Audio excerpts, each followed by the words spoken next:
தேவனுடைய நாமம் உண்டாவதாக. இந்த நாளில் உங்களோடு சேர்ந்து தேவனை ஆராதிக்கும்படி எனக்கு தேவன் தந்த கிருபைக்காக கர்த்தரையோடு ஸ்தோத்திரிக்கிறேன். கர்த்தருடைய நாமத்துக்கு மகிமை உண்டாகட்டும். கொஞ்ச நேரம் கர்த்தர் நமக்கு பாராட்டின எல்லா தயவுக்காக எல்லா இரக்கங்களை நினைத்து கொஞ்ச நேரம் நாம் கரங்களை உயர்த்தி கர்த்தரை ஸ்தோத்திரம் பண்ணலாமா? ஸ்தோத்திரம் ஸ்தோத்திரம் ஸ்தோத்திரம் ஸ்தோத்திரம் ஸ்தோத்திரம் ஸ்தோத்திரம் ஸ்தோத்திரம் இயேசுவே ஸ்தோத்திரம் ஸ்தோத்திரம் ஸ்தோத்திரம் ஸ்தோத்திரம் இன்னும் பலமாய் கர்த்தரை ஸ்தோத்திரிக்கலாமே. ஸ்தோத்திரம் ஸ்தோத்திரம் ஸ்தோத்திரம். பிரைஸ் அல்லாஹ் பிரைஸ் அல்லாஹ் பிரைஸ் அல்லாஹ் பிரைஸ் அல்லாஹ் பிரைஸ் அல்லாஹ். தேவரே தேவரே சகலமும் செய்ய வல்லவர். தேவரே தேவரே சகலமும் செய்ய வல்லவர். நீ நினைத்தது தடைபடாதையா? நீ நினைத்தது தடைபடாதையா? நீ நினைத்தது தடைபடாதையா? அப்பா நினைத்தது தடைபடாதையா? இருளை வெளிச்சமாக்குவீர். என் விளக்கை ஏற்றிடச் செய்வீர். இருளை வெளிச்சமாக்குவீர். என் விளக்கை ஏற்றிடச் செய்வீர். நீர் நினைத்தது தடைபடாதையா? நீர் நினைத்தது தடைபடாதையா? நீர் நினைத்தது தடைபடாதையா? அப்பா நினைத்தது தடைபடாதையா? வெண்கல கதவை உடைப்பீர். இரும்பு தாழ்பால் முறிப்பீர். வெண்கல கதவை உடைப்பீர். இரும்பு தாழ்பால் உடைப்பீர். நீர் நினைத்தது தடைபடாதையா? நீர் நினைத்தது தடைபடாதையா? நீர் நினைத்தது தடைபடாதையா? நீர் நினைத்தது தடைபடாதையா? எத்தனை பேர் விசுவாசிக்கிறீங்க? கர்த்தர் செய்ய நினைத்தது தடைபடாது. விசுவாசத்தோடு கரங்களை தட்டி பாடலாமா? கைகளை கொண்டு வந்த எல்லாரும் கைகளை எடுத்து கைகளை தட்டி பாடுவோம். ஒருவராக கை தட்டாமல் இருக்கக்கூடாது. எல்லாரும் கரங்களை தட்டி நாம் பாடி கர்த்தரை மகிமைப்படுத்த போகிறோம். நீ நினைத்தது தடைபடாதையா? நீர் நினைத்தது தடைபடாதையா? நீர் நினைத்தது தடைபடாதையா? ஐயா நினைத்தது தடைபடாதையா? செவ்வையாக்குவீர். பள்ளங்களை நிரம்பிடச் செய்வீர். கோணலை செவ்வையாக்குவீர். பள்ளங்களை நிரம்பிடச் செய்வீர். நீர் நினைத்தது தடைபடாதையா? நீர் நினைத்தது தடைபடாதையா? நீர் நினைத்தது தடைபடாதையா?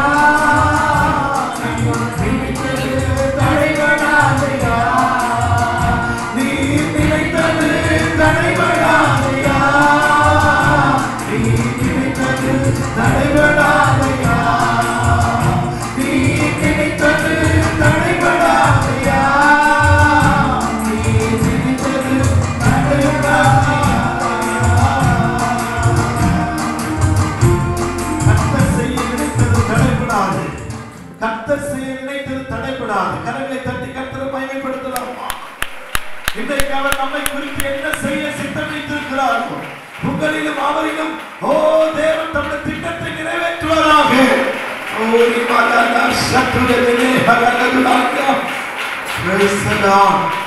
ஸ்தோத்திரம் ஸ்தோத்திரம். தாவீதை ராஜாவாக்குவது தேவ சித்தம். ஆனால் ராஜாவாக விடாமல் தடை செய்வது சவுலின் சித்தம். சவுலின் சித்தத்தை முறித்து தேவன் தாவீதை ராஜாவாக்கினார். கர்த்தர் செய்ய நினைத்தது தடைபடாது. யோசேப்பு சிங்காசனம் வர வேண்டும் என்பது தேவ சித்தம். ஆனால் யோசேப்பின் தரிசனம் எப்படி நிறைவேறும் என்பது சகோதரர்களின் சித்தம். தடைகளின் மேல் அசைவாடி தடைகளை மாற்றி தாம் செய்ய நினைத்ததை நிறைவேற்றுகிறவர்தான் நம்முடைய தேவன். உங்களிலும் என்னிலும் கர்த்தர் அவர் தயவுள்ள சித்தத்தை நிறைவேற்றும்படியால் கொஞ்ச நேரம் கையில உயர்த்தி கர்த்தரை ஸ்தோத்திரம் பண்ணலாமா? ஸ்தோத்திரம் ஸ்தோத்திரம் ஸ்தோத்திரம் ஸ்தோத்திரம் ஸ்தோத்திரம் ஸ்தோத்திரம் ஸ்தோத்திரம் ஸ்தோத்திரம். ஹல்லேலூயா ஹல்லேலூயா ஹல்லேலூயா ஹல்லேலூயா. கர்த்தர் செய்ய நினைத்தது தடைபடாது.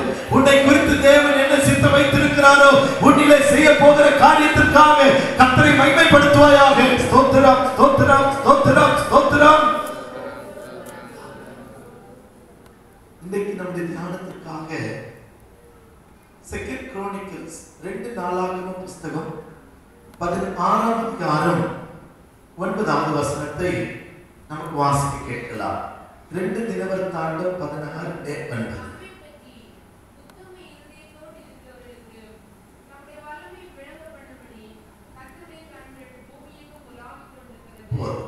தம்மை பற்றி உத்தம இதயத்தோடு இருக்கிறவர்களுக்கு தம்முடைய வல்லமையை விளங்க பண்ணும்படிக்கு கர்த்தருடைய கண்கள் பூமி எங்கும் விளாவிக் கொண்டிருக்கிறதா. இன்றைக்கு என்னுடைய பிரசங்கத்தின் தலைப்பு ஜீசஸ் சா, இயேசு கண்டார். நான் வாசித்த வசனத்திலே கர்த்தருடைய கண்கள் பூமி எங்கும் விளாவிக் கொண்டிருக்கிறதா. இந்த அம்சி பட்டணம் முழுவதும் கர்த்தருடைய கண்கள் பார்த்துட்டே இருக்கு. எத்தனை பேர் விசுவாசிக்கிறீங்க? ஆனால் கர்த்தருடைய கண்கள் எல்லாரையும் பொதுவாய் பார்க்கிறது அது விசேஷம் அல்ல. தம்மை பற்றி உத்தம இதயத்தோடு யாரெல்லாம் இருக்கிறார்களோ, யாரெல்லாம் தேவனை பற்றி உத்தம இதயத்தோடு இருக்கிறார்களோ அவர்களுக்குள்ளே தேவன் தம்முடைய வல்லமையை விளங்க பண்ண போகிறார். அல்லேலூயா சொல்லலாமா? 11ஆம் சங்கீதம் 4ஆம் வசனத்திலே 11ஆம் சங்கீதம் 4ஆம் வசனத்தில் படிக்கும்போது கர்த்தர் தம்முடைய பரிசுத்த ஆலயத்தில் இருக்கிறார். கர்த்தருடைய சிங்காசனம் பரலோகத்தில் இருக்கிறது. அவருடைய கண்கள் மனுபுத்திரரை பார்க்கிறது. It is a general see. கர்த்தர் பொதுவாய் யாரை பார்க்கிற ஒரு பார்வை. ஆனால் நாளாகம புஸ்தகத்திலே படித்த பார்வை கர்த்தருக்கு ஸ்தோத்திரம். தம்மை பற்றி தேவனை பற்றி யாரெல்லாம் உத்தம இதயமாய் இருக்கிறார்களோ, உண்மையுள்ள மனதாய் இருக்கிறார்களோ, தேவனுக்கு அடுத்த காரியத்திலே தேவனுக்குரிய காரியத்திலே யாரெல்லாம் உண்மையாய் மன உத்தமாய் மன உற்சாகமாய் இருக்கிறார்களோ அப்படிப்பட்டவர்களுக்குள்ளே தேவன் தம்முடைய வல்லமையை விளங்க பண்ண போகிறார். அவருடைய வல்லமையை சுமக்கிற பாத்திரமாய், அவருடைய வல்லமையை ருசிக்கிற சரீரமாய் நீங்கள் நானும் மாற்றப்பட வேண்டும். குருகுருக்கு ஒரு அல்லேலூயா சொல்லலாமா? கர்த்தருடைய நாமத்துக்கு மகிமை உண்டாகட்டும். இன்னைக்கு யோவான் சுவிசேஷத்திலிருந்து இயேசு கண்ட சிலரை குறித்து நான் உங்களோடு பேச விரும்புகிறேன். யோவான் சுவிசேஷத்திலே இயேசு ஒரு 7 பேரை பார்த்திருக்கிறார். அதுல எத்தனை பேச முடியுமோ அத்தனை காரியங்களை நான் உங்களோடு கூட பேச விரும்புகிறேன். எத்தனை பேருக்கு இதயத்தின் ஆழத்தில் ஆசை, இயேசு என்னை காணணும், இயேசு என்னை பார்க்கணும் அப்படி விரும்புகிறவங்களா அல்லேலூயா சொல்லுங்களேன். என்னோடு கூட படித்த ஒரு பையன் ஒரு நாள் சென்னையிலே ராஜ்பவன் பக்கத்திலே, அது கவர்னர் மாளிகை பக்கத்திலே நடந்து போயிட்டு இருந்தான். அன்றைக்கு கவர்னராக இருந்த அந்த கவர்னர் அந்த ராஜ்பவனுக்கு வெளியே வருகிறார். திரளான கூட்டம் கவர்னர் பார்த்து வரிசையாக நிற்கிறார். இவன் ஓடி போய்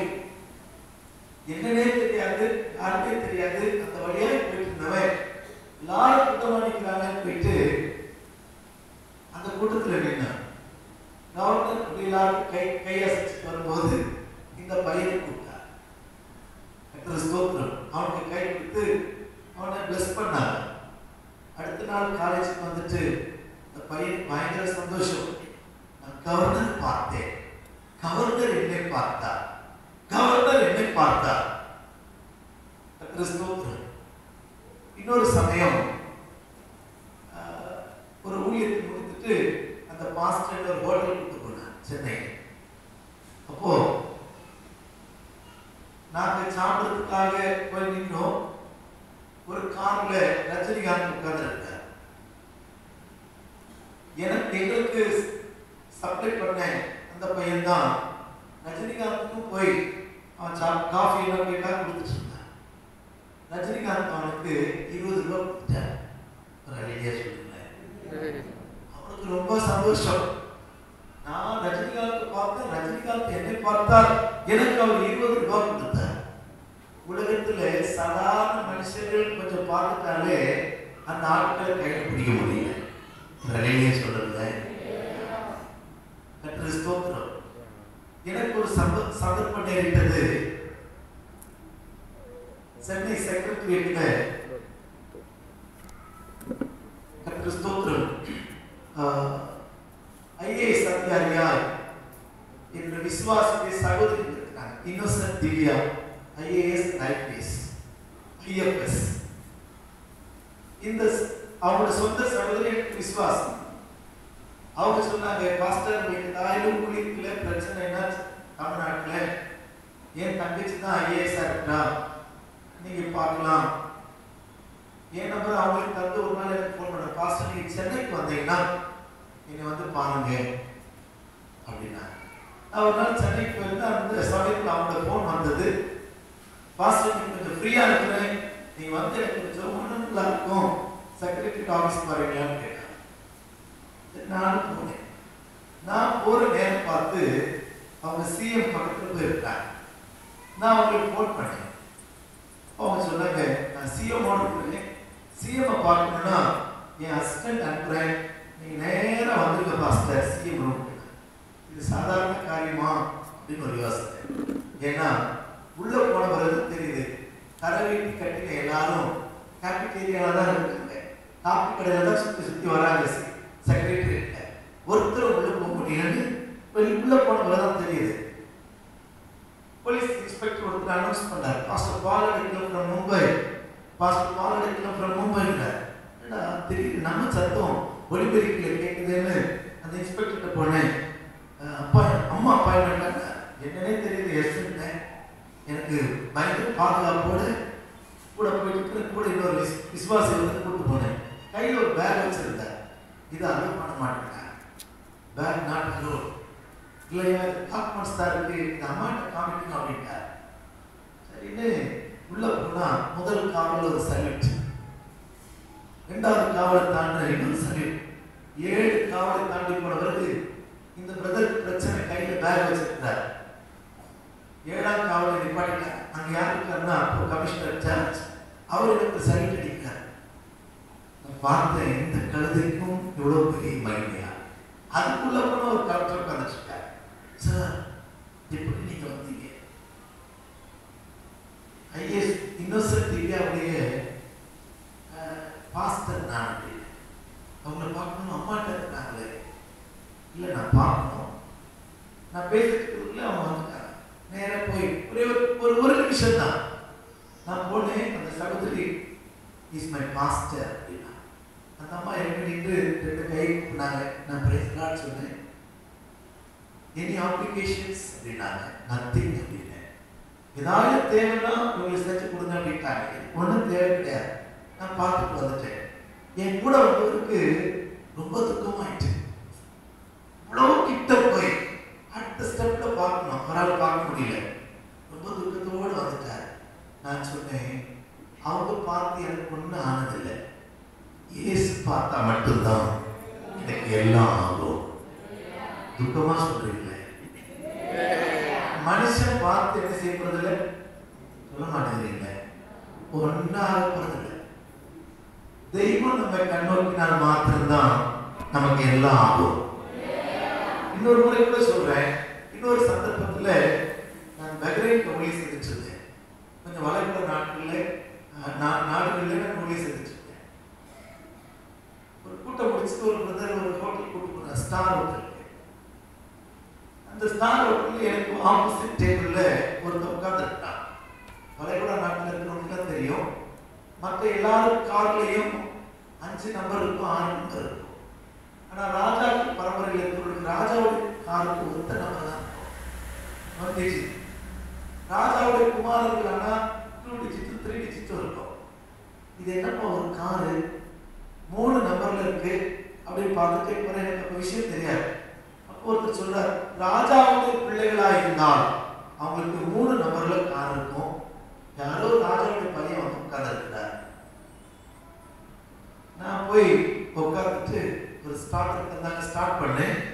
அந்த ஆப்போசிட் உட்காந்துருக்கிறார். அவர் தான் ஷேக்குடைய பையன், ராஜாவுடைய பையன். யாருமே தெரியாது. நான் ஏன் பயப்படணும்? கர்த்தர் ஸ்தோத்திரம். எல்லாரும் அவரை பார்த்து வணங்குறாங்க. நான் அப்படியே அமைதியா இருக்கிறேன். நான் இந்த உலகத்தில் தைரியமா சொல்லுவேன், எத்தனையோ பெரிய மனிதர்களோடு நான் பிரயாணம் பண்ணியிருக்கிறேன். மனிதர்கள் பூமியிலே பெரியவர்கள் நம்மை கண்ணோக்கி பார்க்கிறதுனால ஒரு நன்மையும் வராது. பரலோகத்தில் இருக்கிற தேவன் ஒரு விசை நம்மை பார்த்தால் போதும். ஹல்லேலூயா, ஹல்லேலூயா. கர்த்தருடைய நாமத்துக்கு மகிமை உண்டாகட்டும். ஒரு சமயம் சிங்கப்பூருக்கு ஊழியத்துக்காக போயிட்டு இருக்கிறேன். ஆர்டினரி கிளாஸ்ல போக வேண்டியவன் எனக்கு டிக்கெட் அப்டேட் ஆகி கர்த்தர் ஸ்தோத்திரம் நான் பிசினஸ் கிளாஸ்ல போறேன். பெரிய சேர், 3 பேர் உட்கார சீட்ல 2 பேர் சிம்மாசனத்தில் உட்கார்ந்து மாதிரி இருக்கிறேன். நான் கேட்காமலே பணிப்பொண்ணு வந்து கேட்கிறார். ஏர்பஸ் வந்து கேட்கிறாங்க, உங்களுக்கு ட்ரிங்க்ஸ் வேணுமா? Nothing, no need. என்னெல்லாமோ கேட்குறாங்க. அங்கே ஒரு 15 சீட்டு 14 சீட்டு தான் உண்டு. நானும் எனக்கு முன்னாடி ஒருத்தர் உட்கார்ந்துருந்தார். அவர் தான் டாக்டர் ரத்தன் டாட்டா. கையில் என்ன வச்சுட்டு அப்போ ஃபார்ம் டாப் பண்ண காலையில் நீங்கள் கையில் கிடையாது, என்ன வச்சுட்டு ஒர்க் பண்ணிட்டே இருக்கு. அவருக்கு முந்தின சீட்டில் 3 ரூபா தான் அமிதாப் பச்சனை உட்காந்துருக்கிறேன். எல்லாரும் போய் அவர்கிட்ட ஆட்கள் பார்க்குறாங்க.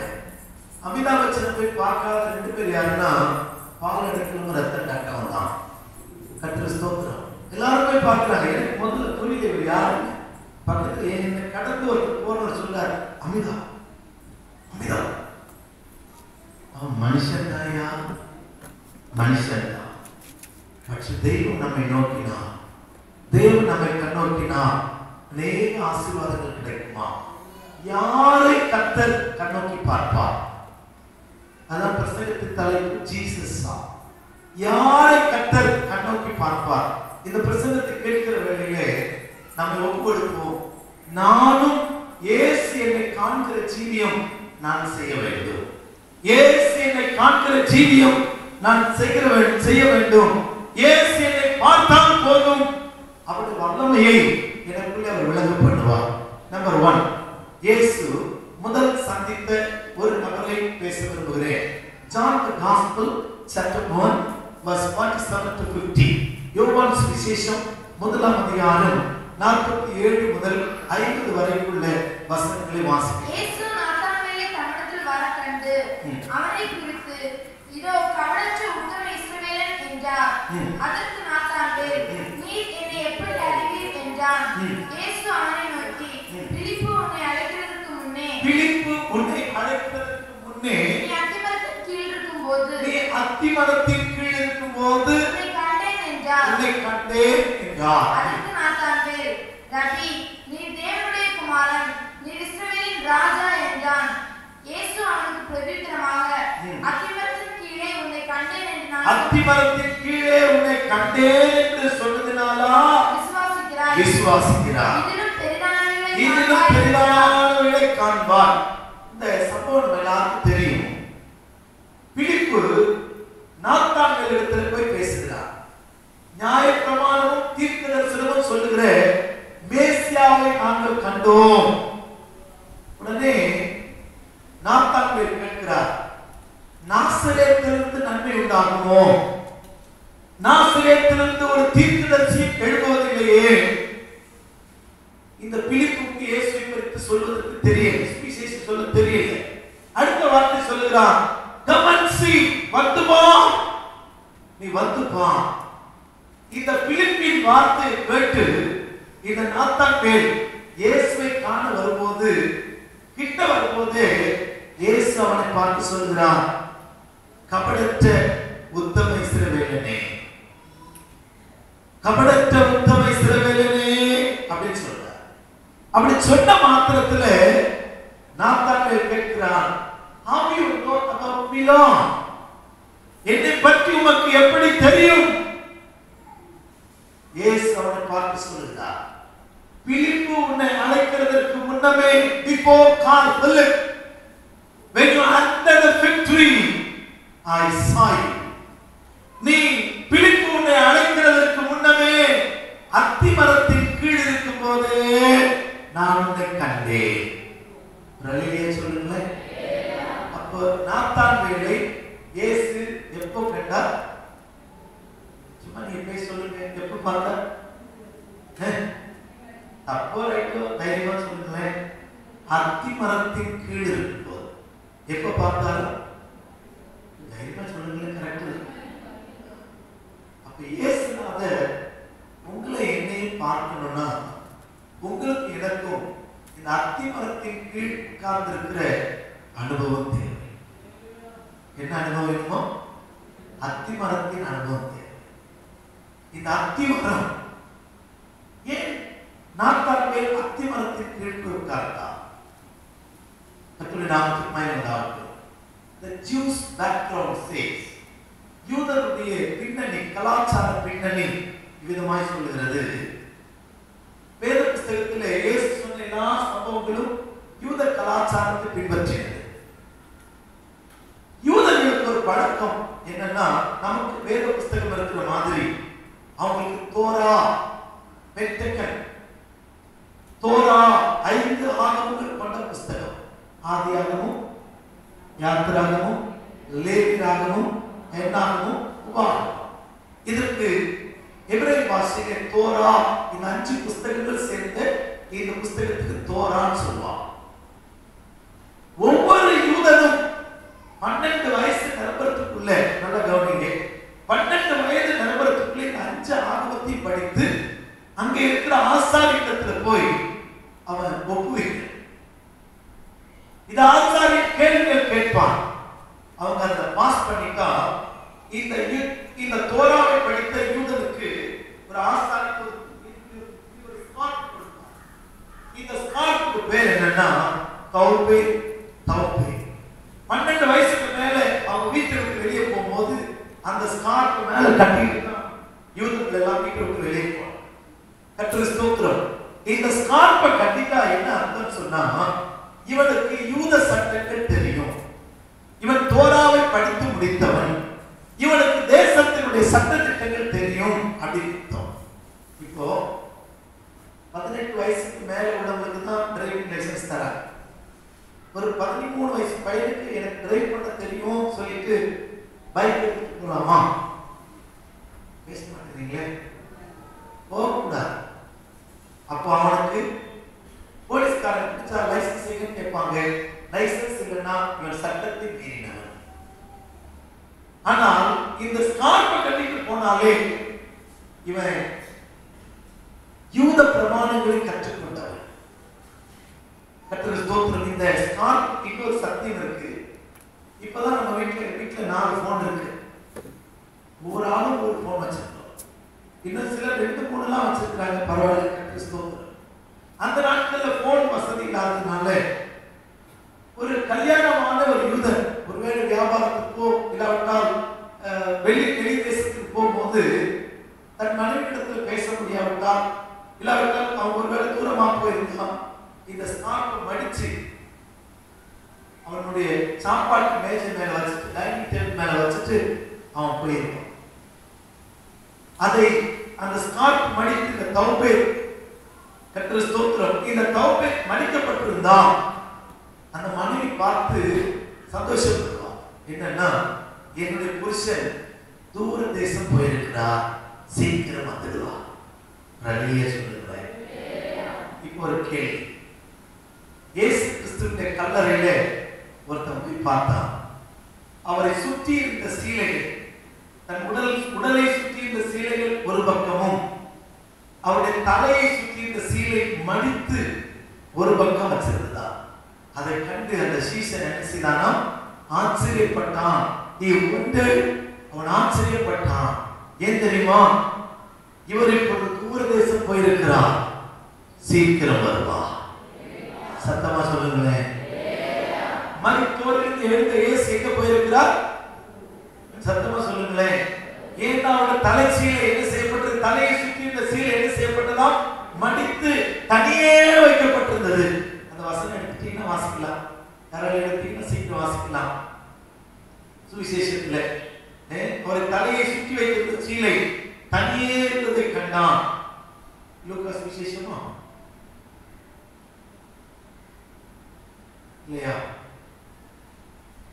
பேதுருவோ எழுந்திருந்து கல்லறைக்கு ஓடி அதற்குள்ளே துணிந்து பார்க்கையில் சீலைகளை தனிப்பட வைத்திருக்கிறதை கண்டு சம்பவித்ததை குறித்து தன்னில் ஆச்சரியப்பட்டு கொண்டு போனான். இன்னொரு இடத்துல ஸ்தோத்திரம், தலையை சுற்றி இருந்த சீலை என்ன செய்ததாம்? தனியே இருந்தது. மத்திய சுவிசேஷமா இருக்கும். கொஞ்சம் வசனம் சொல்லுங்க. மேத்யூ காஸ்பல் 27, யோவான் 21-27.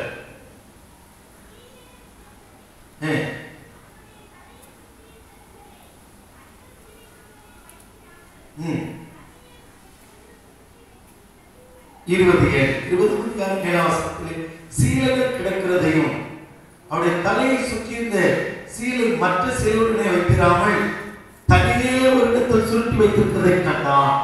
அப்படியானால் இப்பொழுது இயேசுவை குறித்த இந்த பாரம்பரியம் என்னன்னா, தலையை சுற்றியிருந்த சீலை, தலையை சுற்றி அந்த தௌபை தனியே இருக்கிறது. அப்படியானால் இவர் மரிக்கிற, இவர் பிதாவின் வீட்டுக்கு போயிருக்கிறார்.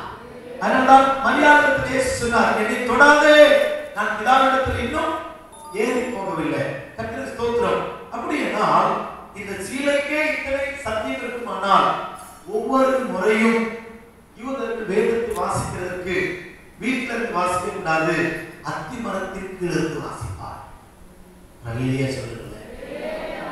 யூதர்கள் வேதத்தை வாசிக்க எங்க போவாங்களாம்? அத்தி மரத்திற்கு கீழே. அதனால்தான் ஆண்டவர் நான் தங்களை பார்த்து சொல்லுகிறார், நீ அத்தி மரத்தின் கீழ் இருக்கும் போதே உன்னை கண்டேன். அப்ப இயேசுநாதர் உங்களை என்னை பார்க்கணும்னா வேதத்தை படித்த மனுஷரா நீங்கள் நான் வேதத்தை வாசிக்கணும், வேதத்தை கனம் பண்ணணும், வேதத்தை நேசிக்கணும். கர்த்தருக்கு ஸ்தோத்திரம். யாரெல்லாம் வேதத்தை தவறாமல் படிக்கிறோமோ அவங்களை கர்த்தர் பார்த்துக் கொள்வார். நல்லையே சொல்லுங்களேன். நீங்கள் நாம் வேதத்தை வாசிக்கிறோமா? இதுவரைக்கும் ஒரு முறை ஆதியாகமத்திலிருந்து வெளிப்படுத்தல் வரைக்கும் நான் படிச்சு முடிச்சுட்டேன் அப்படின்னு சொல்றவங்களாம் கை உயர்த்துங்களேன். வரையிலேயே சொல்லுங்களேன். ஒரே ஒரு முறை மனப்பட்டு படிச்சவங்க, 5 முறை படிச்சவங்க, 10 முறை படிச்சவங்க, 50 முறை படிச்சவங்க, 10 முறை படிச்சது ஒரே ஒரு ஐயா கை தூக்குறார். கர்த்தருக்கு ஸ்தோத்திரம். பிள்ளைகளை காலேஜ் அனுப்புறோம், படிங்க படிங்க. 82ஆம் வருஷம் அண்ணா யூனிவர்சிட்டிக்கு நான் பிஇ பண்ணேன். புக்கே கிடைக்காது. கர்த்தருக்கு ஸ்தோத்திரம். கையில் எழுதி படித்தோம். ஒவ்வொரு பாடத்துக்கு 5 யூனிட் உண்டு, 6 புஸ்தகம், 30 யூனிட் படிக்கணும். இந்த 30 யூனிட்ல 2 கொஸ்டின் கேட்பான். 16 மார்க் கொஸ்டின், 2 கொஸ்டின் கேட்பான். இந்த 2 கொஸ்டின் எழுதுறதுக்கு 30 யூனிட் வேத புஸ்தகத்தை போல 5 புஸ்தகத்தை படிக்கிறது. ஆனால் வேத புஸ்தகத்தை வாசிக்க மாட்டேங்கிறது. லாயர் இருக்கார், எவ்வளவு புஸ்தகத்தை படிக்கணும்னு யோசிப்பாரு. அவரை கேட்டா சொல்லுவார், வேத புஸ்தகத்தை காட்டிலும் பல மடங்கு பெரிய புஸ்தகம். இதெல்லாம் படிக்கணுமே. கர்த்தருக்கு ஸ்தோத்திரம். ஒரு சயின்டிஸ்டோட ரூமுக்கு போயிருந்தேன். அவரோட மேஜையில் ஒரு கப்பும் 2 ஸ்பூனும் ஒரு லைட்டும் தான் இருந்துச்சு. அவரோட வீடு முழுவதும், அவருடைய ரூம் முழுவதும் ஃபுல்லா புஸ்தகம். நான் கேட்டது, எல்லாம் படிச்சிட்டீங்களா? 99.9% எல்லாத்தையும் படிச்சுட்டேன் அப்படின்னா. ஏதோ 1-2 மிஸ் ஆயிருக்கு. அருமையானவர்களே, வேதத்தை வாசிக்கிறவர்களே, தவறான வேதத்தை நேசிக்கிறவர்களே, வேதத்தை படிக்கிறவர்களை பரலோகத்தில் இருக்கிற தேவன் அவர் காண்கிறவராக இருக்கிறார். அவர் கண்டிட்டு சும்மா விட மாட்டார். அவருடைய வாழ்க்கையில கர்த்தர் தம்முடைய வல்லமையை விளங்கப்படுவார். நாத்தான் பேர் அத்திமரத்தின் கீழ் இருந்து வேதத்தை படித்தான். வேதத்தை படித்தவனை கர்த்தர் சொல்றார், நீ அத்திமரத்தின் கீழ் இருக்கும் போதே நான் உன்னை கண்டேன். அத்திமரத்தின் கீழ் இருக்கும் போதே உன்னை கண்டேன். அப்படின்னா நீ வேதத்தை படிக்கும் போதே நான் உன்னை பார்த்தேன். நான் தான் வேலை பார்த்தவர் சும்மா விடல. யோவான் சுவிசேஷம் 1ஆம் அதிகாரம் கடைசி வரையிலே நாத்தான் வேலி இயேசு செய்கிற சம்பாஷணை. யோவான் சுவிசேஷம் 2ஆம் அதிகாரத்திலே ஒரு கல்யாணம். கல்யாணம் தானே? என்ன ஒரு கல்யாணம்? என்ன ஒரு கல்யாணமோ? கானா ஒரு கல்யாணம். கல்யாணத்தில் என்ன குறைபட்டது? இந்த கல்யாணம் யாருடைய கல்யாணம் தெரியுமா? நாத்தான் வேலி கல்யாணம். யாருடைய கல்யாணமோ? பேச மாட்டேங்கிறீங்களே, எப்படி பாஸ்டர் சொல்றீங்க? யோவான் சுவிசேஷம் 21ஆம் அதிகாரம் முதல் 2 வசனங்களை படிக்க கேட்கலாம்.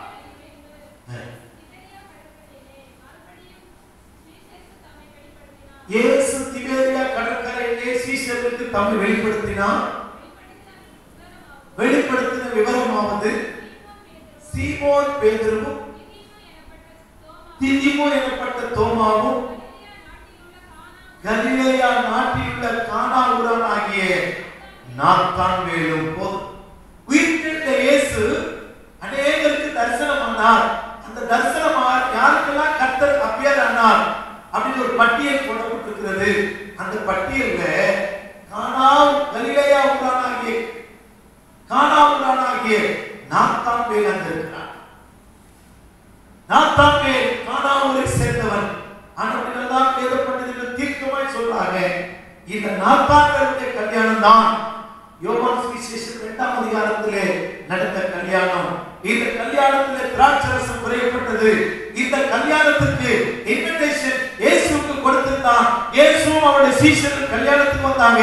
கல்யாணத்திலே குறைவை நிறைவாக்கும்படிக்கு நாத்தான்களுக்கு கர்த்தர் தம்முடைய வல்லமை விளங்கப்படினார்.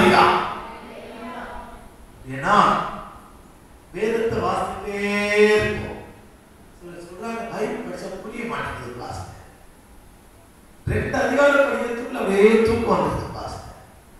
ஒரு பாட்டியம்மா சொன்னாங்க, ஐயா தூக்கம் வரணும் அப்படின்னு நினைச்சா பைபிள் படிக்கிறேன். பைபிள் படிச்சா எனக்கு என்ன வந்துருது? நல்ல உறக்கம் வந்துருது. ஏன் வேதத்தை ஸ்லீப்பிங் டேப்லெட்டா யூஸ் பண்ணாதீங்க. சிலருக்கு மணி பர்ஸா யூஸ் பண்றாங்க. பாஸ்டர் பைபிள்ல பணம் வச்சா ஒரே மாட்டேங்குது பாஸ்டர். மணி பர்ஸா வச்சிருக்கிறாங்க. கர்த்தருக்கு ஸ்தோத்திரம். சிலருக்கு தலையாட்டே மாறிட்டு பைபிள் கேட்டு பேய் வராதான். தலையாட்டே வச்சு தூங்கிட்டு இருக்காங்க, பக்கத்திலேயே வச்சிருக்கிறாங்க. கர்த்தருக்கு ஸ்தோத்திரம். வேதம் நம் இருதயத்தில் இருக்கணுமா? 37ஆம் சங்கீதம் 31ஆம் வசனம் நினைக்கிறேன். அவன் தேவன் அருளின வேதம் அவன் இருதயத்தில் இருக்கிறபடியா அவன் நடைகளில் ஒன்றாகிலும் வாசிக்கலாமா? அவன் இருதயத்தில் இருக்கிறது. அவன் இருதயத்தில் இருக்கிறது. அவன் நடைகளில் ஒன்றும் பிசகுவதில்லை. வேதம் எங்க இருக்கணுமா? கபோர்ட்ல இல்ல. எனக்கு இருக்கிற ஒரு பெரிய சொத்து என்னன்னா பைபிள் தான். கர்த்தருக்கு ஸ்தோத்திரம். நான் கார்பன் லீஸ்க்கு தான் வாங்கியிருக்கேன். ஆனா எனக்கு நிறைய எடிஷன்ஸ் வச்சிருக்கேன். பைபிள் கிட்டத்தட்ட 1.5 லட்சம் ரூபாய்க்கு மேல நான் பைபிள்ஸ் வச்சிருக்கேன்.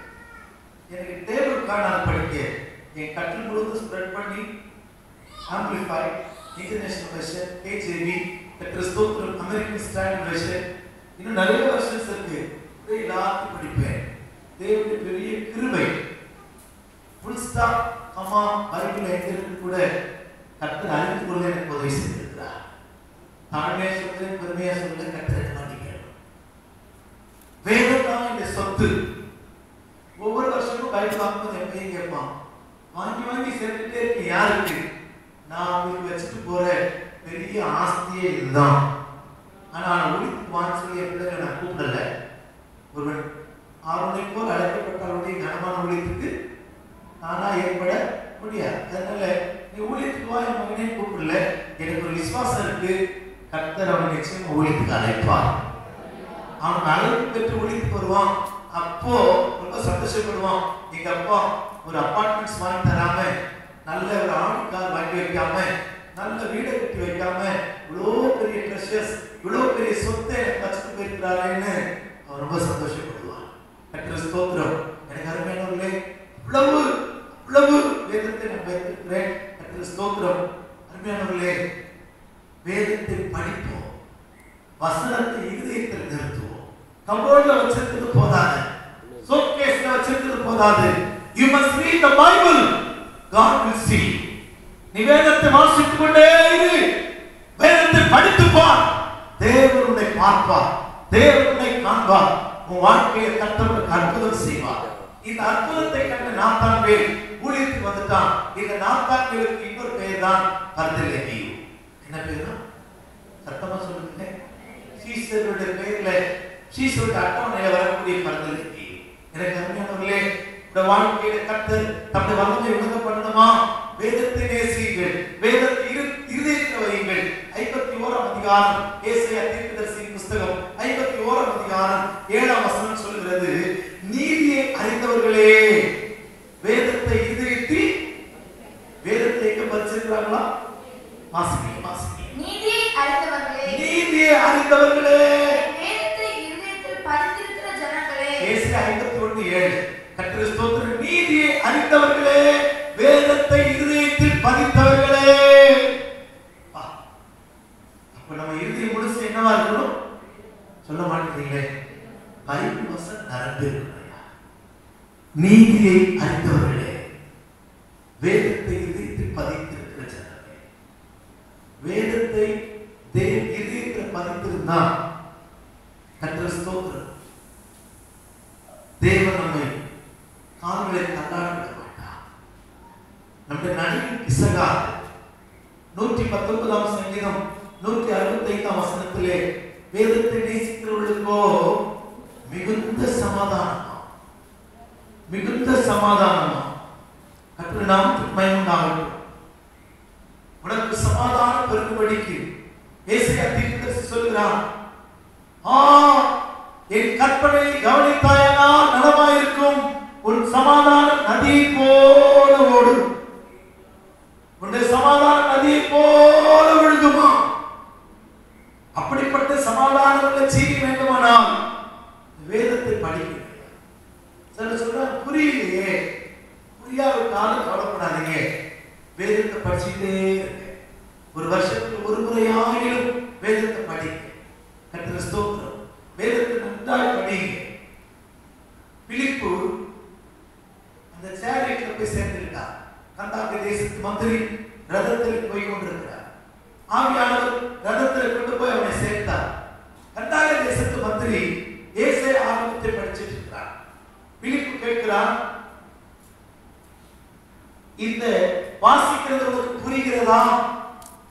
அவன் சொன்னான், ஒருவன் சொல்லிக் கொடுக்காவிட்டால் எப்படி உள்ளது? நான் விசுவாசிக்கிறேன், நீங்க அந்த கட்டாக தேசத்து மந்திரியை போல விளங்காவிட்டாலும் புரியாவிட்டாலும் நீங்க வாசிக்கிட்டே இருக்க. ஒரு நாள் கர்த்தர் ஆவியானவர் பிலிப்பை கொண்டு வந்து மறைத்திருக்கிற எல்லா ரகசியத்தையும் உங்களுக்கு வெளிப்படுத்தி கொடுப்பார். எத்தனை பேர் விசுவாசிக்கிறீங்க? நான் பைபிள் படிப்பேன், சகரியாவின் புத்தகம் படிப்பேன், ஒன்றும் புரியாது. நான் ஜெர்மனிக்கு போய், ஆண்டவரே இந்த சகரியாவை படிச்சிருக்கிறேன், எனக்கு ஒன்றுமே புரியல. விசுவாசியா இருக்கும் போது நான் ஆராதனையில போய் உட்காரும் போது எங்க ஊழியக்காரர் மூலமா நான் படித்த வசனத்தை என்னோட பேசானவரே சொல்லி போய் உட்காரு. அங்க போய் உட்கார்ந்து ஆராதனை முடிந்து எங்க பாஸ்டர்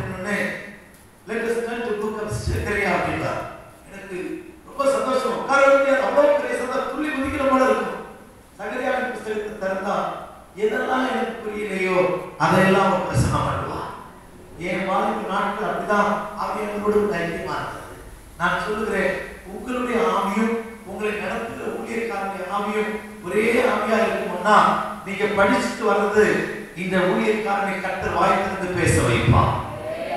நாங்கள் சேலஞ்ச் பண்ணி சொல்கிறோம், கர்த்தருக்கு ஸ்தோத்திரம். நீங்க எது விளங்கல சொல்லி வாசிச்சு வந்தீங்களோ அதே பகுதி உங்களோட ஊழியக்காரன் எடுத்து பிரசங்கம் பண்ணுவார். அதுதான் கர்த்தர் கொடுக்கிற தூது. பரலோகத்துக்கும் இந்த ஊழியக்காரனுக்கும் ஐக்கியம் இருக்கிறது என்ற அர்த்தம். வேதத்தில் வாசிப்போம், அத்தி மரத்தின் கீழ் இருக்கிற அனுபவத்தை பெறுவோம். அத்தி மரத்தின் கீழ் இருக்கிற அனுபவம் தான் வேதத்தை படிக்கிற அனுபவம். அவனை பார்த்துதான் சொன்னார், நீ அத்தி மரத்தின் கீழ் இருக்கும் போதே உன்னை நான் கண்டேன். வேதத்தை வாசிக்கலனா என்ன நடக்கும்? வேதத்தை வாசிக்கலனா என்ன நடக்கும்? ஓசியா தீர்க்கதரிசி புஸ்தகம் 4ஆம் அதிகாரம் 6ஆம் வசனத்தின் கீழ்ப்பகுதியிலே, நீ உன் தேவனுடைய வேதத்தை மறந்தாய், ஆகையால் நான் உன் பிள்ளைகளை என்ன செய்வேன்? அடிக்கடி எனக்கு செக் பண்றதுக்கு ஒரு பழக்கம் என்ன, நல்ல என் பசங்க இருப்பாங்க, திடீர்னு செக் பண்ணுவாங்க. நேற்று சொன்ன மாதிரி அவன் எக்ஸாமுக்கே போல கட்டு ஸ்பீட்ல உட்காந்துருக்கான். அவனை அடிக்கவோ அவனை பயமுறுத்தவோ நான் செய்யறேன். அதுக்கு பதிலாக நான் என்ன செஞ்சேன் தெரியுமா? என்னை ஆரம்பித்து பார்த்தேன். வேத வாசிப்பில் குறைஞ்சிருக்கிறேன். நான் ஒரு பாஸ்டர் சொல்லிக் கொடுத்தார், ஒரு நாளைக்கு எத்தனை அதிகாரம் வாசிப்பேன்னு கேட்டார். நான் சொன்னேன், ஒரு 10 அதிகாரம் அல்லது 15 படிப்பேன். வயசு எவ்வளோன்னு கேட்டார். அன்றைக்கு இருக்க வயசை சொன்னேன். நீ ஒரு ஊழியக்காரன், உனக்கு எவ்வளோ வயசு இருக்குதோ அவ்வளவு அதிகாரம் ஒரு நாளைக்கு நீ வாசிக்கணும். அதிலிருந்து நான் கொஞ்சம் பிராக்டிஸ் பண்ண ஆரம்பித்தேன். என்னுடைய 17ஆவது வயசுலிருந்து 35ஆவது வயசு வரைக்கும் 17ஆவது வயதில் ஒரு நாளைக்கு 17 அதிகாரம் படிப்பேன். 35ஆவது வயதில் 35 அதிகாரம் படிச்சேன். படிச்சு முடிச்சாதான் படுக்கைக்கு போவேன். படிக்காம சாப்பிட மாட்டேன். நான் காஃபி டீக்கு ரொம்ப அடிக்ட். என் தலைமுடியை பார்த்தா உங்களுக்கு தெரியும். ஒரு மணி நேரத்துக்கு ஒருக்க காஃபி தந்துச்சுன்னா குடிச்சிட்டே சோறே தேவையில்லை, சாப்பாடு வேண்டாம். கர்த்தர் ஸ்தோத்திரம். கொஞ்சம் ஃபாரின் மொழி செய்து நான் அடிக்ட் ஆகிட்டேன். கர்த்தர் ஸ்தோத்திரம். ஆனால் வேதத்தை வாசிக்கிற வெறியில காஃபி டீயை கூட மறந்து நான் வேதத்தை வாசித்திருக்கிறேன். என்னை பெருமையாக சொன்னால் கர்த்தரை மன்னிக்கட்டும், உங்களோட பக்தி விருத்திக்காக சொல்லுகிறேன். வேதத்தை நேசித்து பார். சென்னையில ஒரு பாஸ்டர், அவரோட பேர் ஏழுமலை பழையக்கர், இப்போ அவர் பேர் டேனியல். ஒரு நாள் ரொம்ப வருஷமா அவர் என்னை தேடிட்டே இருந்தார். பாடலையா அவரை பார்க்கணும், அவரை பார்க்கணும். இவரை பத்தி எனக்கு தெரியாது. ஒரு மீட்டிங்ல நானும் அவரும் பிரசங்கிச்சோம். அப்போ என்னை பார்த்தா அவரை மாதிரி இருக்கு, அவரை பார்த்தா என்னை மாதிரி. நாங்கள் 2 பேரும் அண்ணன் தம்பி மாதிரி இருக்கிறோம், ட்வீன்ஸ் மாதிரி இருக்கிறோம். அவர் முதல்ல கூட்டத்தில் உட்கார்ந்து நான் கொஞ்சம் லேட், எல்லா விசுவாசிகளும் பார்த்துட்டு இருக்காங்க, மாசம் பாடலுக்கு வந்துட்டாரு. நான் கொஞ்சம் லேட்டா போகும்போது ஐயோ இவ்வளவு நேரம் இவரை பாடலுக்கு நினைச்சிட்டு இப்பதானே பாடலுக்கு உள்ள வராரு. என்ன அவர் பார்க்கிறார், நான் அவர் பார்க்கிறேன். என்னை கட்டி குத்த கொடுத்து சொன்னார், பல வருஷமா உங்களை தேடிட்டு இருக்கிறேன், இன்னைக்குதான் உங்க முகமா பார்க்கிறேன். அப்படிங்களா, நீங்க எங்க இருக்கீங்க, யார், தயவு செய்து என் ஊழியத்தை பார்க்க வாங்க. நான் அந்த கூட்டத்தில் முடிச்ச பிறகு ஒரு நாள் அவனோட ஊழியத்தை பார்க்க போனேன். அங்க போனா ஊழியத்துக்குள்ள நுழைஞ்சா, அந்த காம்பவுண்ட் நுழைஞ்சா பைத்தியக்கார இருக்கு நிறைய. எல்லாரும் ஒரு பைபிள் வச்சிருக்கு. பைத்தியங்கள் தான் என்ன ஏன்னு கேட்டேன். இவங்க எல்லாம் மனநிலை சரியில்லாதவங்க, பெரிய பெரிய பணக்கார குடும்பத்திலிருந்து வந்தவங்க. வேலை பலுனால ஸ்ட்ரெஸ், அதனால மனநிலை பாதிக்கப்பட்டு இவங்க ஆயிட்டாங்க. இவங்களெல்லாம் கொண்டு வந்து என்கிட்ட கொடுத்துறாங்க. என்கிட்ட இருக்கிற என்கிட்ட எனக்கு தேவை தரத கொஞ்சம் சாப்பாடு அவங்க தாரு, இவங்களுக்கா ஜெயிச்சுட்டு இருக்கேன். வைத்தியங்கள் சுகமாகதான் கேட்டேன். பக்கத்தில் இருக்கிற திக்கனங்கோட்டில் இருக்கிற ஒரு சகோதரி, நான் நம்ம சீக்கிரம் ஓடி செய்துட்டு இருக்கேன். அந்த சகோதரியுடைய அண்ணனை நானும் ஒன்னா கூட்டிட்டு வந்தோம். அந்த பிள்ளை ஓடி வந்துருக்கிறார். அங்கிள் எனக்கு தெரியுதா அப்படின்னு. தெரியல, நான் தான் எலிசாவுடைய தங்கச்சி, எங்க வீட்டுக்கு வந்திருக்கீங்க. எங்க வீட்டுல நீங்க வந்து சாப்பிட்டுப்பீங்க, எங்க வீட்டுல தங்கி இருக்கீங்க தெரியுங்க.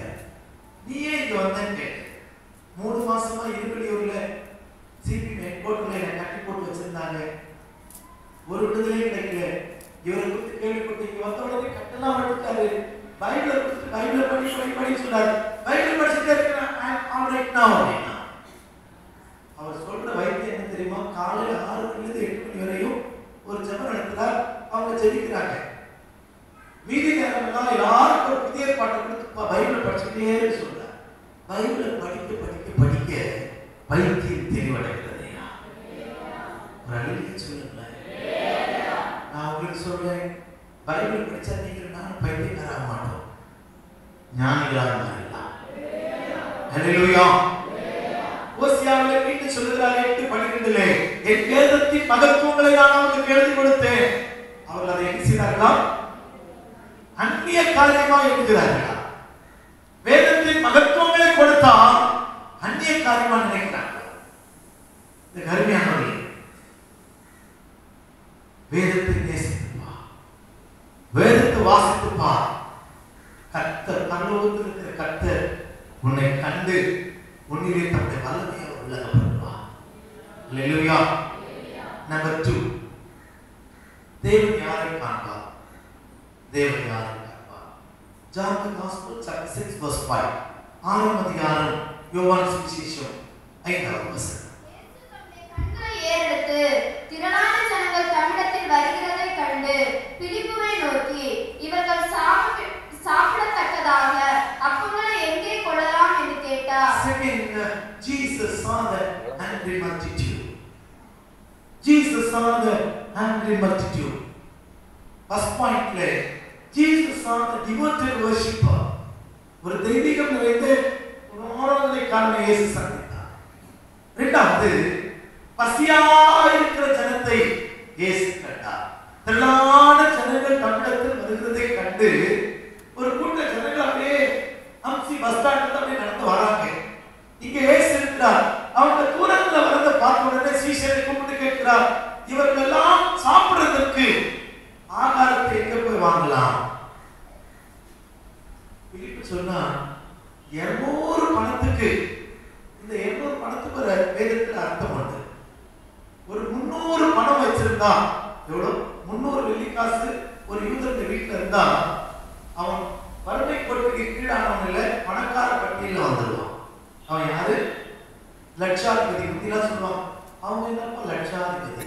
இப்ப லட்சத்துக்கு வேல்யூ கிடையாது, குரோர்பதி, கோடீஸ்வரன், கோட்டீஸ்வரன் என்று ஸ்தோத்திரம். லட்சத்துக்கு என்ன இருக்கும் சொல்லுங்க? நான் சொல்றது உண்மைதான்.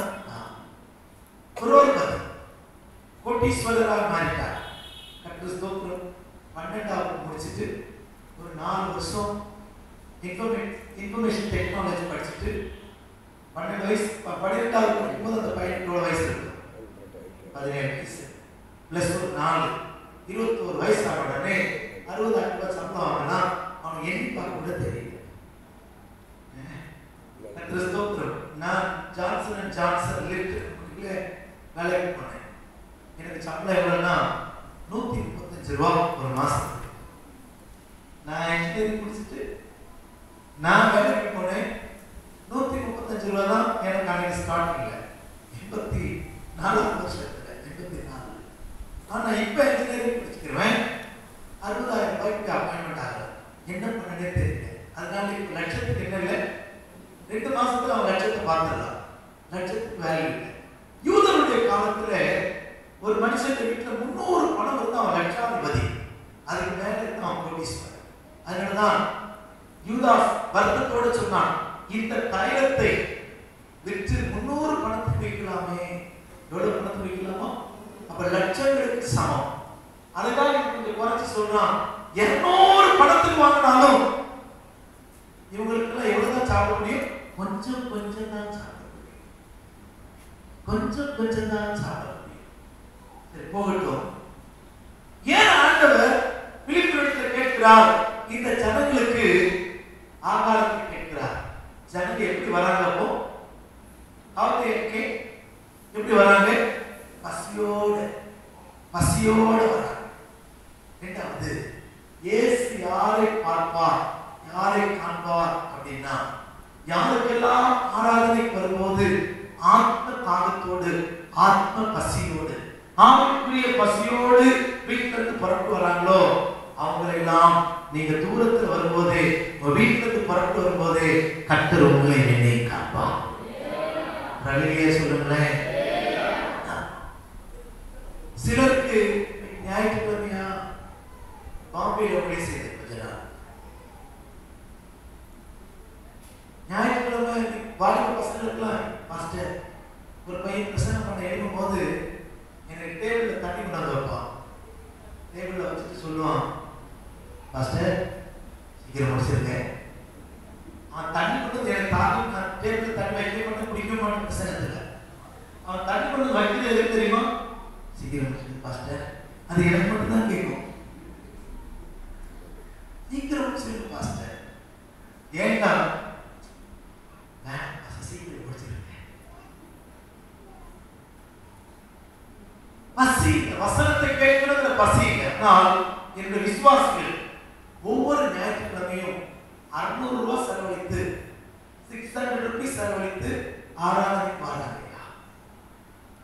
அவங்க காலையில 5 மணிக்கே வீட்டு விடணும். 5 மணிக்கு குஜராத் பார்டர்ல இருக்காங்க, உமர்காவ் அப்படின்னு ஒரு இடத்துல இருக்கிறாங்க.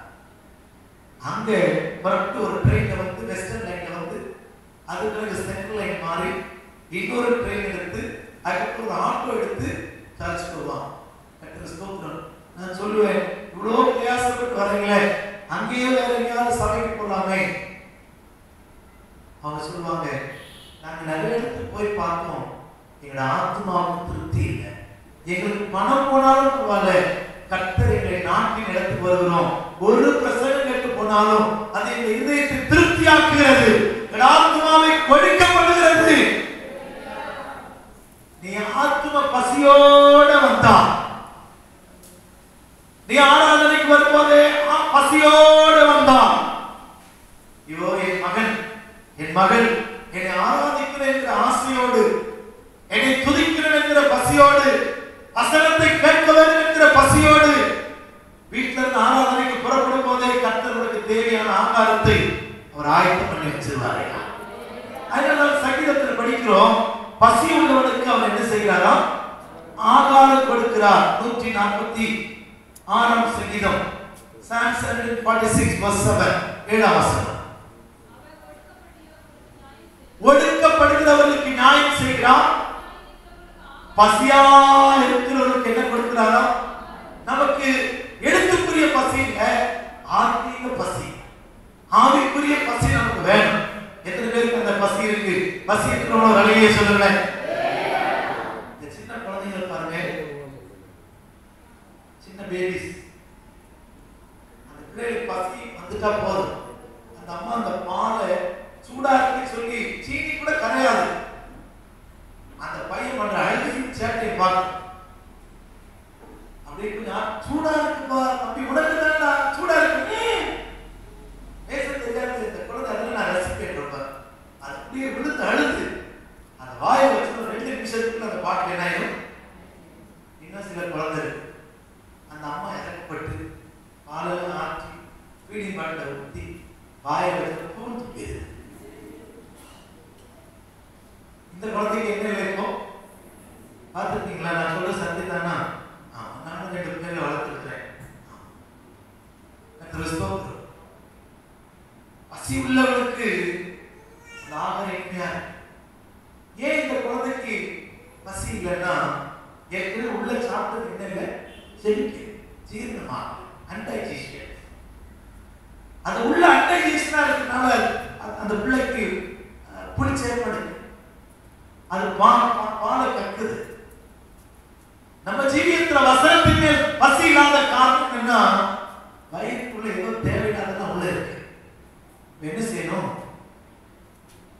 அந்த அசடுகளை எல்லாம் வெளியே கொண்டு வரணும். இந்த டாக்ஸின்ஸ் எல்லாம் வெளியே கொண்டு வரணும். அதுக்கு உபவாசம் வேணும்.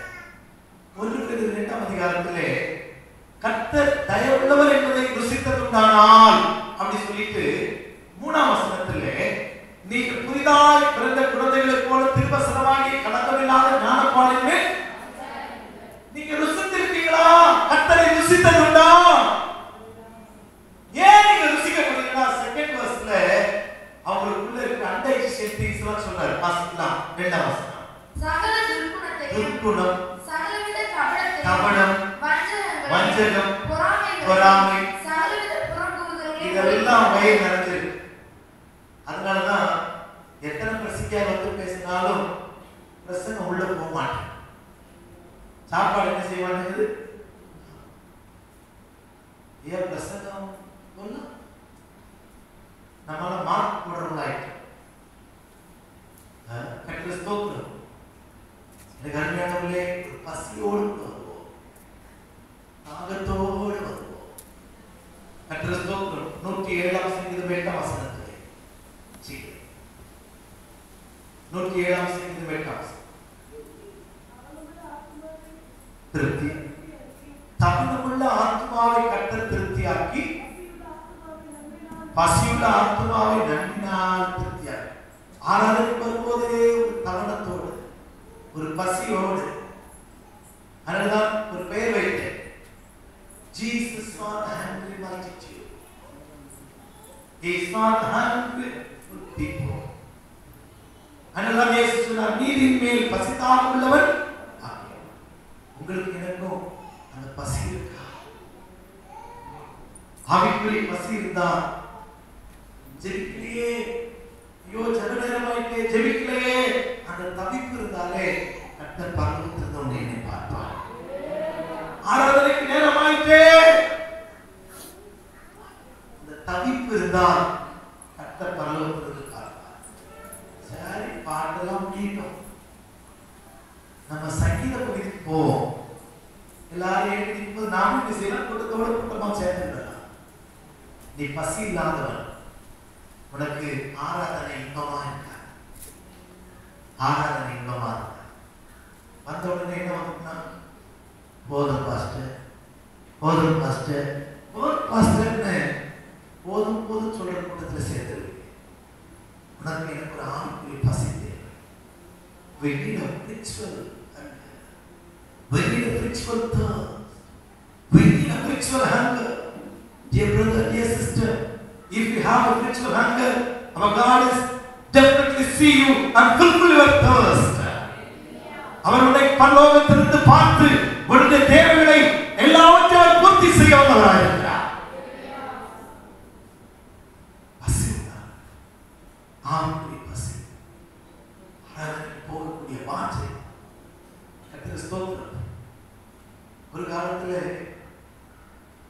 நாகர்கோவில்ல இருந்து களியக்காடு வரைக்கும் பஸ்ல வரும்போது சண்டேல எனக்கு ரொம்ப சந்தோஷமா இருக்கும். இந்த கன்னியாகுமரி மாவட்டத்து சேனல்கள் வெள்ளை சேலை கட்டிட்டு, ஐயம்மான வெள்ளை சட்டை வெள்ளை வேஷ்டி கட்டிட்டு வேத புஸ்தகத்தை அடக்கிட்டு போவான். அங்கே அப்படியே பார்க்க அழகா இருக்கும். இப்ப பார்த்தா அது ரொம்ப குறைஞ்சு போச்சு. வேற கலர் சேலை கொடுத்துட்டு போறவங்க தான் நிறைய பேர் ஆயிட்டாங்க. இப்போ உங்களுக்கு புரியும் நினைக்கிறேன். சோப்பு, கருப்பு, வெள்ளை, வெள்ளை இல்லை, கட்டுற ஸ்தோத்திரம் அப்படி உடுத்துறவங்களுக்கு தெரிஞ்சிருவா நடக்க ஆரம்பிச்சு துக்கமா இருக்கும். இந்த தேசத்தை கன்னியாகுமரி மாவட்டத்தை பார்த்து ரொம்ப சந்தோஷப்படுவேன். இங்க இருக்கிற தியாகிகள் எல்லாம் கண்டு சென்னை பட்டணத்துக்கு அப்படி இல்லையே வருத்தப்பட்ட நாட்கள் உண்டு. கட்டுற ஸ்தோத்திரம் சாதி ஏசுதாசன் ஐயா, மாத்தூர் லாசர் ஐயா, இந்த சன்னியாசிகள் கூட்டம் பாஸ்டர் செல்லன், சன்னியாசிகள் கூட்டம் பெருகிறது. கர்த்தர் ஸ்தோத்திரம். இப்ப பார்த்தா உபதேசமே மாறி ஆடுவோம் கொண்டாடுவோம், ஒரே ஆட்டமும் பாட்டமும் ஆயிடுச்சு. கொயர் அப்படிங்கிற ஒரு பேர்ல அவங்க பண்ற தொழிலுக்கு அநியாயமே இல்லை, அளவே இல்லை. அந்த நாட்களில் இருந்த ஆவிக்குரிய பசி எங்கே? பாஸ்டருக்கு பேப்பர் எழுதி கொடுக்குறாங்க பிரசங்கத்துக்கு. தயவு செய்து 12:20க்குள் செய்தியை நிறுத்தவும். நீங்க இல்ல நடந்து நான் சொல்லிட்டு இருக்கிறேன். ஏன்னா சுகர் வியாதிகள் நிறைய பேர் இருக்கிறாங்க. மாஸ்டர் திரும்ப என்ன தெரியல, அதனால எழுதி கொடுத்தார். ஆவிக்குரிய தாகம் இருக்கோ இல்லையோ, கூட்டம் முடிச்ச உடனே அங்க போயிருக்கணும் தாகம் பசி. முந்திலாம் அப்படி இல்லை. இந்த சபை போர்டு எழுதியிருப்பாங்க, ஞாயிறு காலை ஆராதனை நேரம், பரிசுத்த ஆராதனை 9 மணி அப்படி போட்டிருக்கும். முடிக்கிற நேரமே போட்டிருக்காரு. சரிதான் சொல்றது. ஆவியானவர் எப்போ முடிக்கிறாரோ அப்போதான். நான் சின்ன வயசுல கரண்ட் அடி வாங்கிட்டு, ஏன்னா சின்ன பசங்க தாங்க முடியாது, எங்க பாஸ் கரண்ட் பக்கத்துல வச்சுட்டே இருப்பார். பசங்க சேட்டை பண்ணிட்டே இருந்தா ஒரு கோரஸ் தொடங்கிட்டார், ஓ தேவனுக்கு மகிமை, டப் டப் டப் அடிக்கணும். எந்த பெற்றோரும் கேட்கக்கூடாது. ஆமா, அதுக்கப்புறம் டப்பு டப்பு அடிக்கணும். பசங்க வாசிக்க வாசிக்க மாட்டோம். அது பிறகு ஒரு பசங்க ஆரம்பித்தார். 3 மணி 4 மணி. அன்றைக்கு இருந்த தாகம் இன்னைக்கு இல்லையே, அன்றைக்கு இருந்த வல்லமை இன்னைக்கு இல்லையே. ஸ்தோத்திரம். உபவாச ஜெபத்துக்கு ஜனம் வரவே மாட்டேங்கிறாங்க, காத்திருப்பு கூட்டத்துக்கு வரவே மாட்டேங்கிறாங்க. விழிப்பு ஜெபம் வச்சுட்டு 10 மணிக்கு தொடங்கி 1 மணிக்கு முடிச்சிடலாம். இதுக்கு பேர் என்ன ஜெபமா? சொல்ல மாட்டேங்கிறீங்களே, விழிப்பு ஜெபம். அந்த வல்லமை எங்கே? முந்திலாம் ஜெப வீட்டுல பிசாசு பிடிச்சவங்க ஜெப வீட்டு எல்லையில கால் வைக்க பயப்படும். ஐயோ எரியுது, என்ன கொண்டு போகாத. நான் ஒரு இடத்துல பிரசங்கம் பண்ணிட்டு இருந்தேன், ஒரு அம்மா பயங்கரமா ஆடுது. நான் கமெண்ட் பண்ணேன், இந்த கூட்டம் முடிகிற வரைக்கும் டிஸ்டர்ப் பண்ணவனுக்கு அதிகாரம், அமைதியா உட்கார்ந்து. கூட்டம் முடிச்சிட்டு அப்புறம் அதை கூப்பிட்டு வந்தாங்க, ஏன் ஜெபம் பண்ணுங்க. நானும் முந்தின பிசாசு தான் இருந்துச்சு, நானும் நனைஞ்ச பிசாசு தான், முந்தின பிசாசு. அது ஞானஸ்தானம் எடுத்த பிசாசம். ஞானஸ்தானம் எடுத்த பிசாசு தைரியமா உட்கார்ந்து இருக்கேன். எவ்வளவு துக்கமா இருக்கு தெரியுமா? எனக்கு அருமையானவர்களே, மற்றவர்கள் எப்படியோ உங்களுக்குள்ள எனக்குள்ளே ஆராதனையின் மேல் ஒரு பசி, கர்த்தருடைய வசனத்தின் மேல் ஒரு பசி, தேவனை ஆராதிக்கிறதுக்கு மேல் ஒரு பசி, பசித்தாக உள்ளவர்களாய் ஆராதனைக்கு புறப்பட்டு வருவோம். கர்த்தர் நம்ம ஆவிக்குரிய பசியை தீர்த்து ஆசீர்வாதத்தால் நிரப்பி நம்மை அனுப்பட்டும். இயேசு யாரை பார்ப்பாராம்? பசியுள்ள ஆத்மா. கர்த்தர் ஸ்தோத்திரம். மூன்றாவது இயேசு யாரை காண்பார்? John Gospel chapter 11 verse 33. யோவான் சுவிசேஷம் 11ஆம் அதிகாரம் 33. அவள் அழுகிறதையும் அவளோட கூட வந்த யூதர்கள் அழுகிறதையும் இயேசு கண்டபோது ஆவியிலே கலங்கி துயரமடைந்து, அவனை எங்கே வைத்தீர்கள் என்றார். ஆண்டவரே வந்து பாரும் என்றார்கள். இயேசு கண்ணீர் விட்டார். Number 3, Jesus saw the weeping woman. He saw the weeping and murmuring women. இயேசு அழுகிற சகோதரிமாரை கண்டார், அழுகிற ஸ்திரீகளை கண்டார். மரியாள் இயேசுவை கண்டு அழுதார். ஆண்டவரே, நீர் இங்கே இருந்தீரானால் என் சகோதரன் மரித்திருக்க மாட்டானே. She weeping before Jesus.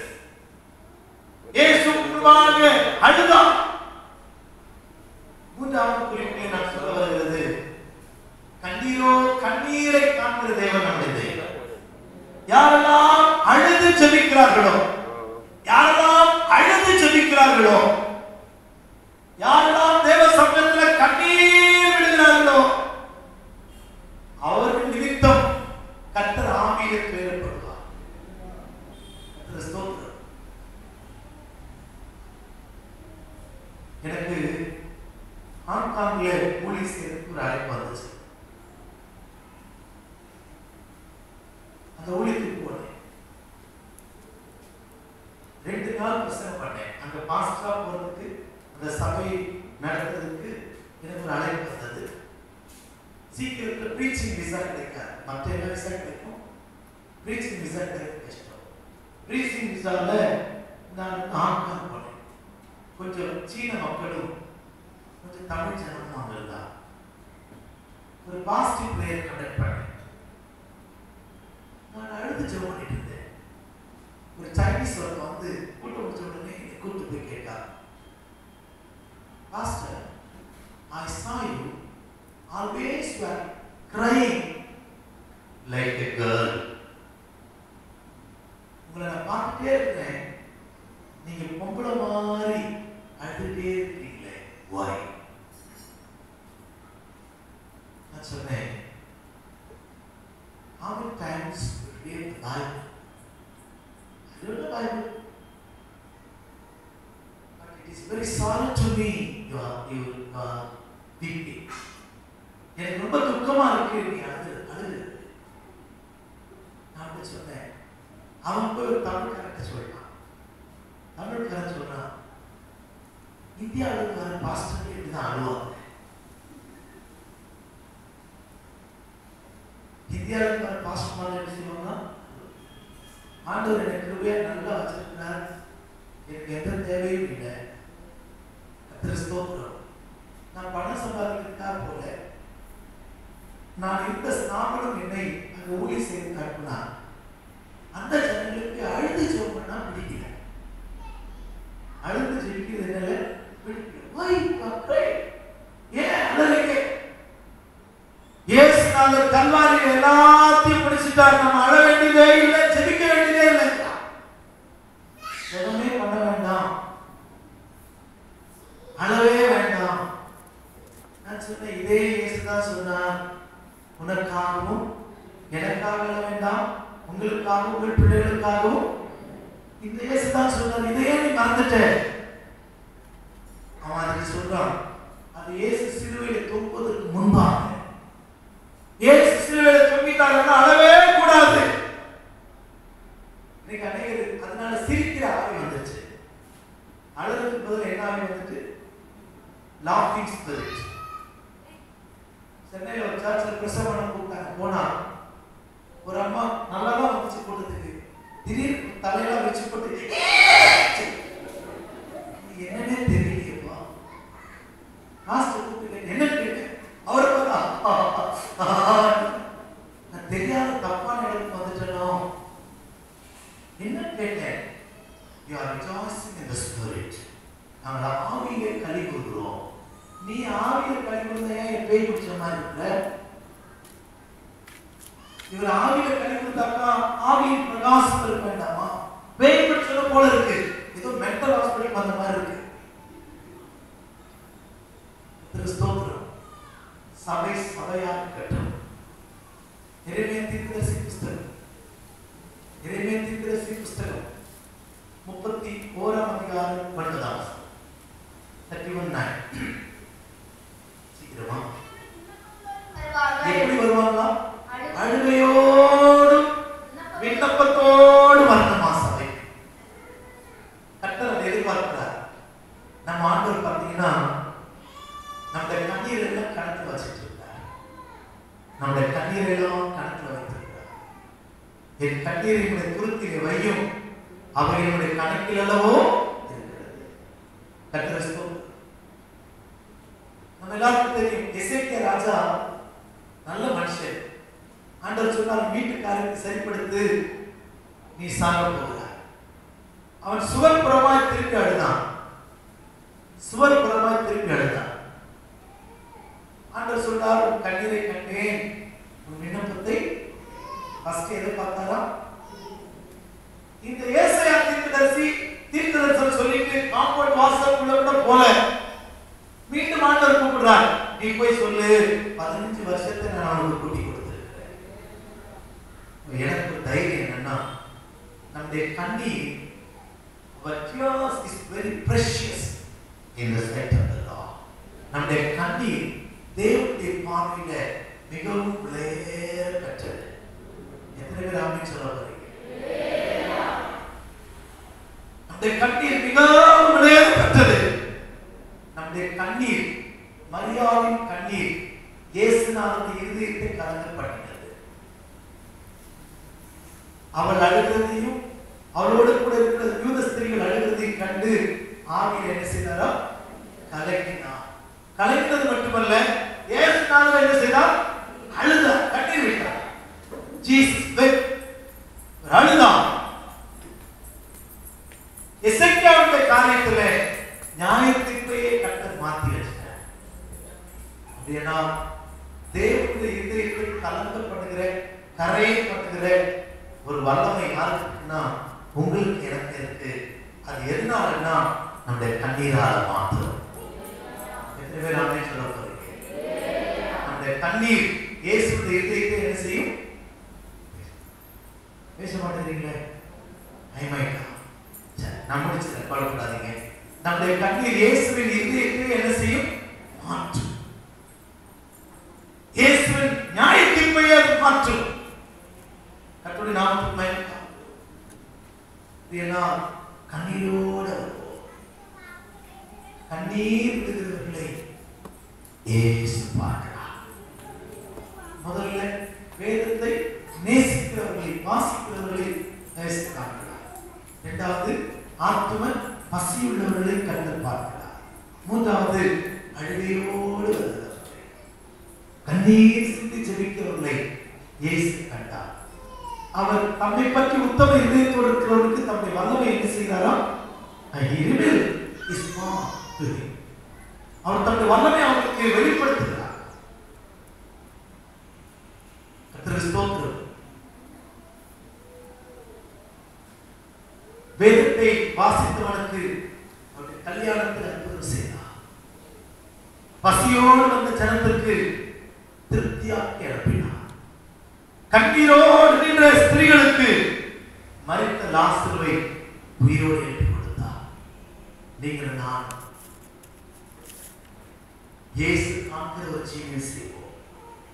உங்களோட வல்லமை நம்முடைய ஜீவியத்தில் விளங்கப்படுவார். இந்த வல்லமை நம்முடைய சரீரத்தில் விளங்கும். இந்த வல்லமை வெளிப்படுத்துகிற மனுஷனாக ஜீவிப்போம். இன்னும் நிறைய சொல்ல ஆசை உண்டு. ஒரே ஒரு குறிப்பு மட்டும் சொல்லி நான் நிறுத்துகிறேன். யோவான் சுவிசேஷம் 19:26.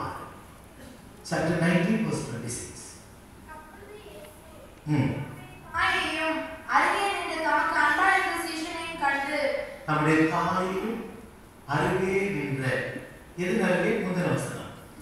இயேசுவின் சிலுவையின் அருகே அவருடைய தாயின் சகோதரி கிளையோப்பா மரியாளும் மகதலேனா மரியாளும் நின்று கொண்டிருந்தார்கள். சிலுவையின் அருகே தாயும் சீஷனும் இருந்தார். யாரெல்லாம் சிலுவையின் அருகிலே ஜீவிக்கிறாங்களோ, சிலுவையின் நிழல்ல வருகிறார்களோ, அவங்களெல்லாம் இயேசு பார்த்தார். அல்லேலூயா. நம்ம எங்க ஜீவிக்கணும்? சொல்ல மாட்டேங்கிறீங்களே. ஒரு பழைய பாட்டு வந்து பாட முடியல, பாடலாமா? சிலுவையின் நிழலில்